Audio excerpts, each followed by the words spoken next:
Lima, 4 de mayo del año 2015, me encontraba sentado en el patio de la universidad fumando el último cigarrillo que llevaba conmigo, mientras esperaba que iniciara la próxima clase.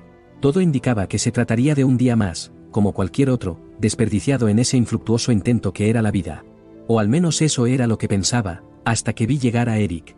Eric había sido un compañero de aulas hasta que decidió dejarlo todo para seguir su sueño frustrado de convertirse en un cineasta, y que cada cierto tiempo volvía a la universidad para recordar viejos tiempos y adentrarnos en algún bar de la ciudad para contarme alguno de sus proyectos en el que andaba trabajando, y que finalmente no llegarían a nada. Sin embargo, aquella tarde que lo vi llegar con aquella maleta negra, nada hacía pensar que sería arrastrado a una noche absurda que preferiría olvidar, incluso ahora, que me encuentro escribiendo estas memorias. Me saludó de manera efusiva, mientras me pedía el cigarrillo que tenía entre mis dedos. No puedo negar que me alegró verlo, después de todo, cualquier cosa era mejor que pasar el final de la tarde metido en las aulas. Sin embargo, cuando lo vi dar aquella pitada profunda, algo en su rostro me indicó que aquel día no sería un día cualquiera, quizás fuera el brillo de su rostro, la manera torpe con la que miraba a las personas que pululaban a esa hora por el patio de la universidad, no lo sabría explicar, pero fue como si algo dentro mío me gritara que me marchara a clases. Sin embargo, por alguna razón no supe ponerme de pie, avanzar los pocos pasos que me separaban de mi clase, y es que nadie se entera de que está a punto de meterse a un laberinto hasta que ya se encuentra perdido dentro de él. ¿Sabes?, me dijo mientras pisaba la colilla del cigarro, que están remodelando la casa Matusita.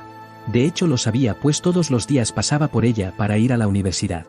Además, para nadie había pasado desapercibido que la tienda que durante tanto tiempo había funcionado en el primer piso había sido cambiada por una entidad financiera. Los mitos del progreso, pensé en aquel momento con cierto aire de nostalgia de la Lima que se estaba yendo. Pues el día de hoy detuvieron los trabajos, me dijo mientras se ponía de pie y comenzaba a abrir lentamente la maleta que llevaba consigo. ¿Y adivina quién es el guachimán que está cuidando la obra? Fue entonces cuando supe que se le había cruzado por la cabeza.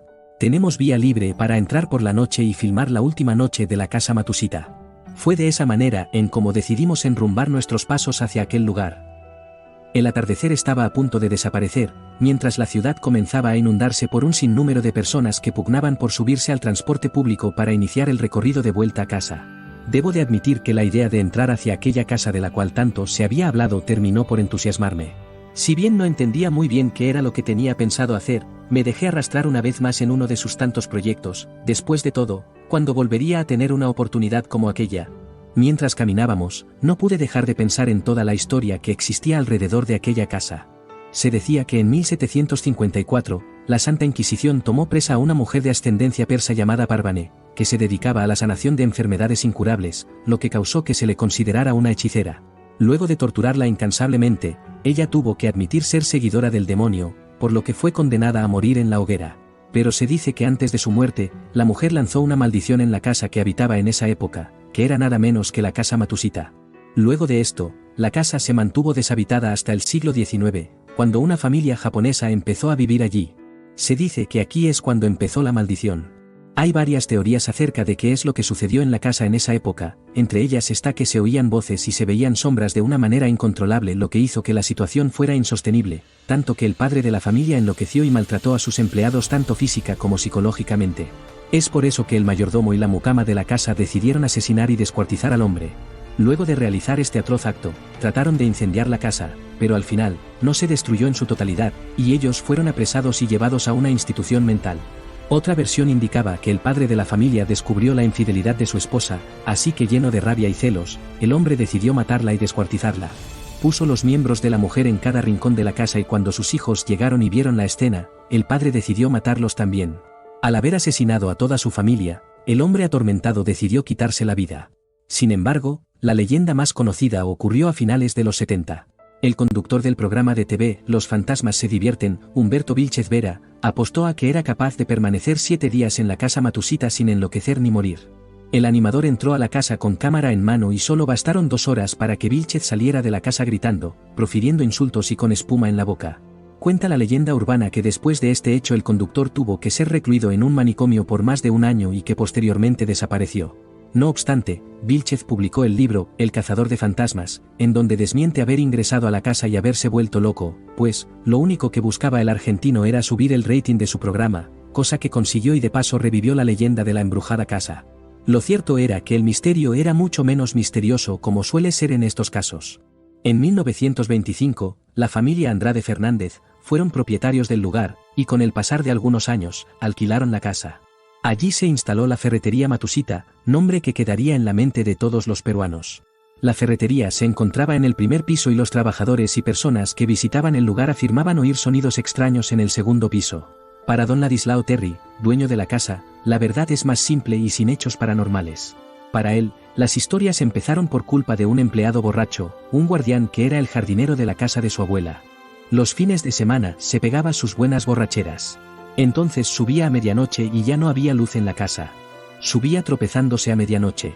Abría una puerta de rejas que estaba a mitad de la escalera que tenía una cadena y el hombre subía arrastrando la cadena hasta su dormitorio. Tenía un farol portátil porque habían desconectado la luz por seguridad y los muchachos en la calle decían que había fantasmas. Cuando finalmente llegamos nos encontramos con el primo de Eric. Parecía demasiado entusiasmado con lo que pensaba hacer Eric, aunque fue bien claro cuando nos dijo que no pensaba subir con nosotros, pero, sobre todo, que no se haría responsable de lo que pudiera ocurrirnos. Supe entonces que él estaba convencido que aquella era una casa embrujada. Al entrar pudimos darnos cuenta que los trabajos de remodelación apenas habían iniciado. El sonido de nuestros pasos pisando los escalones de aquella escalera apolillada me terminó por helar la sangre, y no precisamente porque una mano de ultratumba fuera a sujetarme alguno de mis pies, sino por el temor real de venirme abajo. El único que parecía no preocupado era Eric, quien ya había encendido la cámara y caminaba entusiasmado de una habitación a otra, mientras lanzaba comentarios que no tenían demasiado sentido, pero que, a través de los mismos, se podía filtrar su alegría.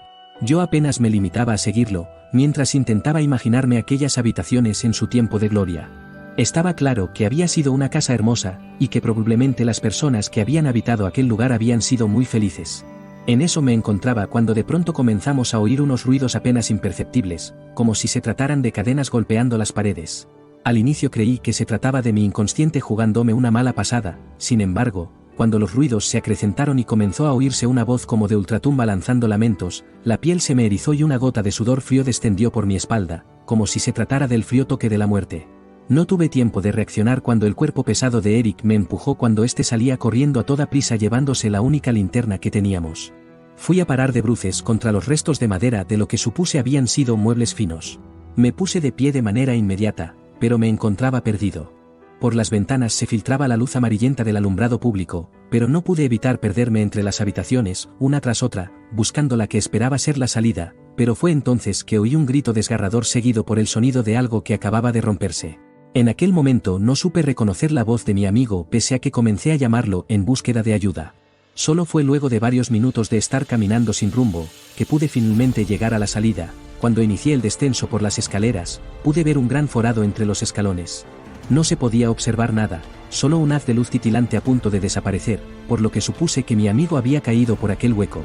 Intenté obtener alguna respuesta suya, pero solo me encontré con el silencio y una terrible oscuridad, al momento que la puerta al inicio de las escaleras se abría y aparecía su primo con una linterna, un manojo de cadenas, y con una sonrisa estúpida preguntándonos si nos habían asustado los fantasmas. Supongo que bastó con ver la expresión aterradora que llevaba conmigo para que se diera cuenta que lo que tenía que haber sido la última noche de la casa Matusita, había pasado a ser la última noche de su primo.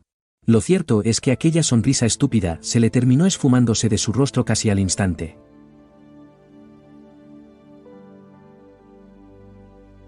Si te gustó la historia, no olvides suscribirte que nosotros nos estaremos viendo en la próxima historia cotidiana.